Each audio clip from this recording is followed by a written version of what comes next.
Hey everybody, Dave Webster with Identity Crisis Design. I wanted to do a unboxing slash review video of this airbrush I just picked up.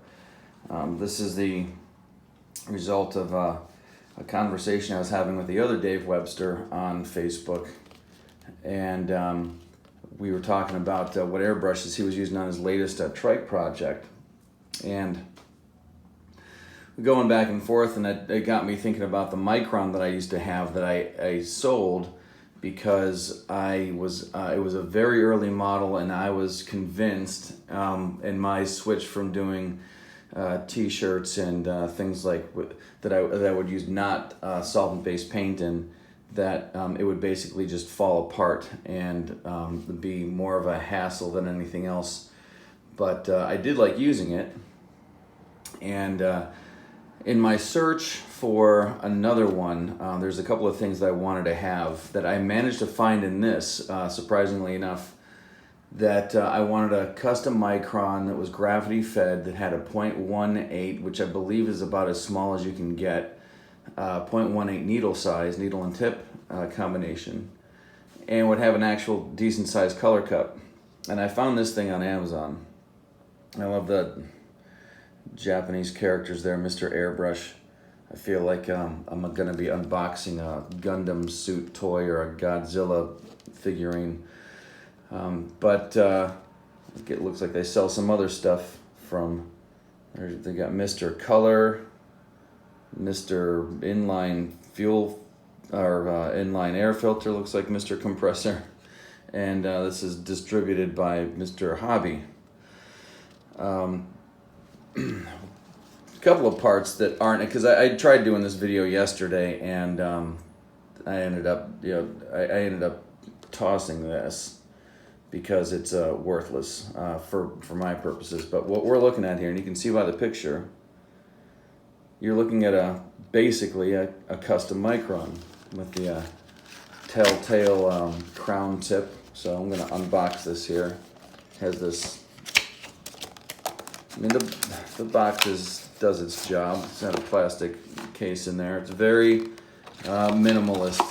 A lot of the stuff, it looks like, that you are paying for when you get an Iwata custom Micron. You know, the box and the I can't remember if there's like a felt interior or whatever.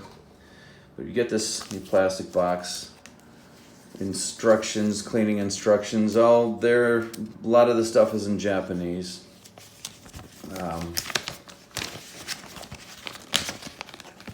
are clearly a troubleshooting guide, complete with pictures, and if you know how to read Japanese, all this will be clear to you.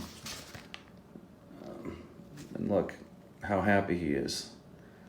And well, anyways, exploded parts. From what I understand, there were not a whole lot of reviews. I found this on Amazon. I found 5 reviews. They were all very good, but the one that tipped it in the net for me was the person that said that if you were going to replace parts for this, you just use Iwata parts. And I'm familiar with this concept. Of the Peak C5s that I have that I really like are a lot of the stuff that you can replace. You can get Peak replacement parts, but a lot of this stuff is very, very similar, if not exactly like an Iwata Eclipse.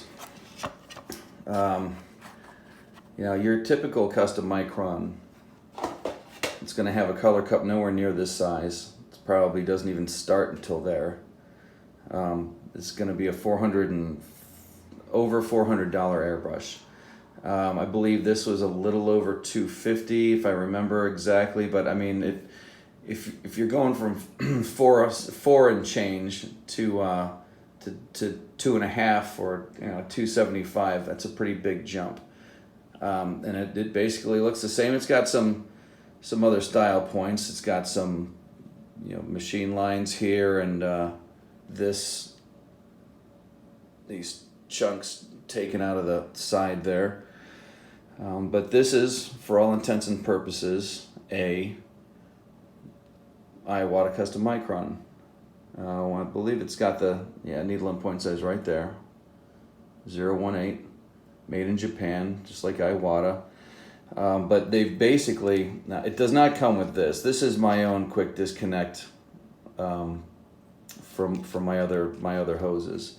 It does come with a collar similar to this that fits this hose,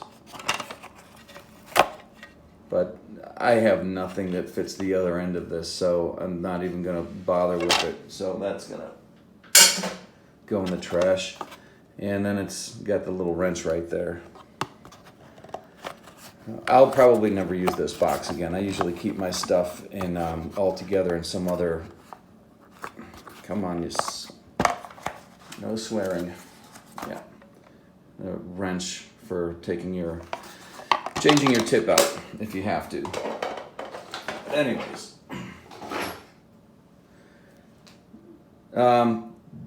this is your preset handle. I personally like this two-tone.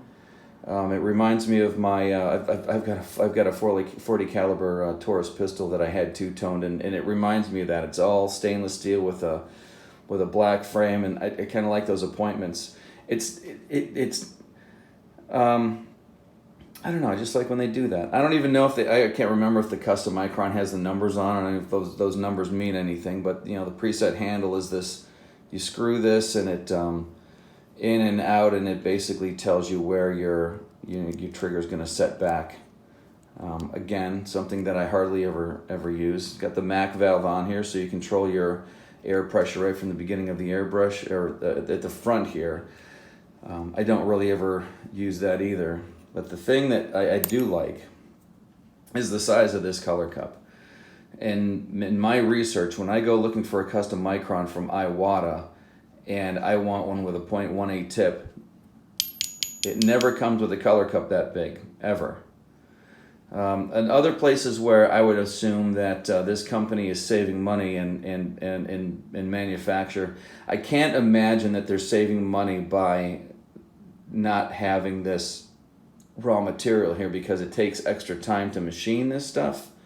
So I imagine that is a wash, material versus time to run a drill through there. This is not, as far as I can tell, that's not chrome, and that doesn't bother me. I mean, it could be some sort of a chrome and a flat powder coat or something like that, but it's not as shiny, which doesn't matter to me either.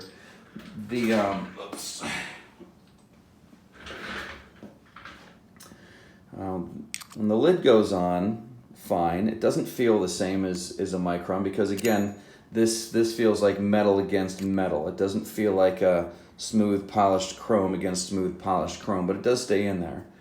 The big thing for me is if paint doesn't leak out.